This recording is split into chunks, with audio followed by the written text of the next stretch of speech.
आज छत्रपती शिवाजी महाराजांचा शिवराज्याभिषेक दिन तिथीप्रमाणे संपूर्ण महाराष्ट्रामध्ये साजरा होतो आहे। आदरणीय उपमुख्यमंत्री शिंदे साहेबांनी सकाळीच किल्ले रायगडावरती हा शिवराज्याभिषेक सोहळा तिथीप्रमाणे साजरा केलेला आहे। इथं सुद्धा येण्याची माननीय शिंदे साहेबांची तीव्र इच्छा होती, परंतु खराब हवामानामुळे हेलिकॉप्टर या ठिकाणी येऊ शकलेला आहे। म्हणून आम्हाला दोघांनाही, मला आणि माननीय आंबेडकर साहेबांना आदरणीय शिंदे साहेबांनी या ठिकाणी आदरणीय गुरुजींच्या या कार्यक्रमासाठी पाठवलेलं आहे।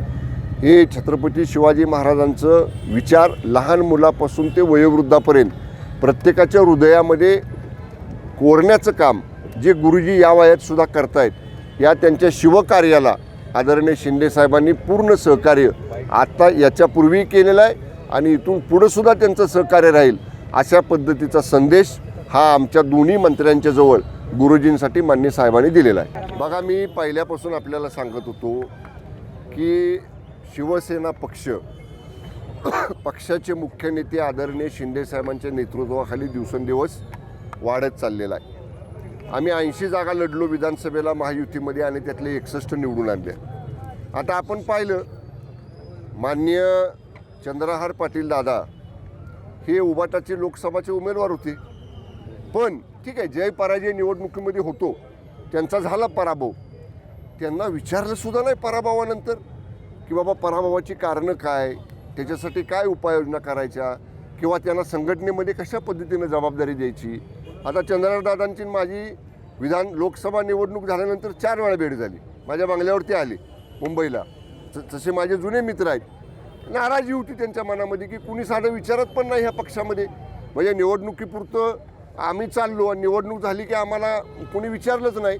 आता खरं चंद्रहारदादा पाटलांच्या सारखा कुणाच्या बरोबर ते कायम असायचे, कुणाबरोबर असायचे? माननीय उद्धव ठाकरे साहेबांपेक्षा जो सकाळचा भोंगा वाजतो त्या भोंग्याच्या बरोबर असायचे।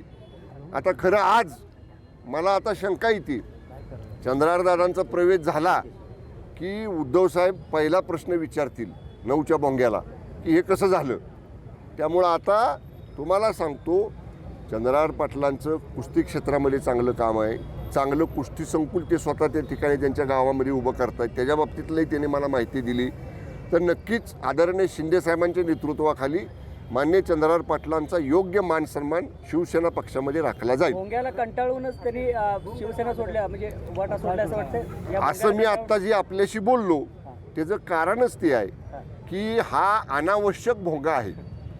जो भोंगा, ज्या भोंग्याला आता महाराष्ट्रातले उबाटातले सैनिक सुद्धा कंटाळलेले आहेत। जेवढे उबाटामधनं शिवसेनेमध्ये पदाधिकारी येत आहेत, पहिल्यांदा सांगतायत की ह्यांना कंटाळून आम्ही आलो, ह्यांचं आम्हाला योग्य वाटत नाही। त्यामुळं आता हे मान्य उबाटाचे पक्षप्रमुखांनी ठरवायचं काय करायचं ते। काल बोललोय मी त्याच्यावर, कालच बोललोय। उभारी मिळेल असं वाटतं का? हे बघा, राजकारणामध्ये काल माननीय शिंदे साहेबांनी काय सांगितलं, ज्याला त्याला ज्याच्याबरोबर राजकीय पक्षाला युतीला आघाडी करण्याची मुभा आहे। जोपर्यंत उबाटा आणि मनसे यांच्या बाबतीतली दोन्ही पक्षांची अधिकृत भूमिका त्यांच्या पक्षाच्या अधिकृत प्रवक्त्याकडनं पुढे येत नाही, तोपर्यंत आम्ही त्याच्यावर भाष्य करणं योग्य नाही।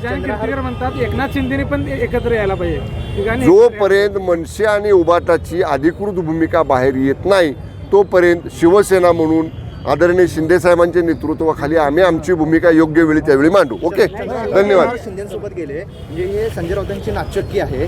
तसेच चंद्रहार पाटलांची चांदीची गदा दिली होती, त्या गदेला भाळून उद्धव ठाकरेंनी उमेदवार दिली, अशी त्यांच्याच सेनेतील पदाधिकारी सांगतात। आता बघा, त्यांच्याजवळ होते तोपर्यंत बोलले का?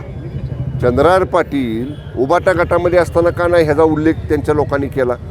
आता त्यांनी उबाटा सोडलं की त्यांना नाव हेच आहे ना, आम्ही त्यांच्याबरोबर होतो तोपर्यंत चांगले होतो, आम्ही त्यांच्या विचारापासून बाजूला गेलो की आम्ही गद्दार झालो, आम्ही नालायक झालो, आम्ही गटारातली प्रेत झालो, आम्हाला कोण कोण काय काय म्हणलं त्यांचेच पदाधिकारी। त्यामुळं मी तुम्हाला सांगतो की या पद्धतीनं त्यांच्या जवळ असला आपला तो बाब्या आणि लोकांचं ते कार्ट, अशी ती भूमिका आहे।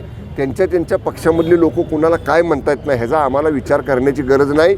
शिंदे साहेबांच्या नेतृत्वाखाली आदरणीय हिंदू हृदय सम्राट शिवसेना प्रमुख स्वर्गीय बाळासाहेब ठाकरे साहेबांच्या ज्वलंत हिंदुत्वाची शिवसेना ही महायुतीमध्ये पुढे घेऊन जाण्याचं काम आम्ही करू। ओके, चला, धन्यवाद।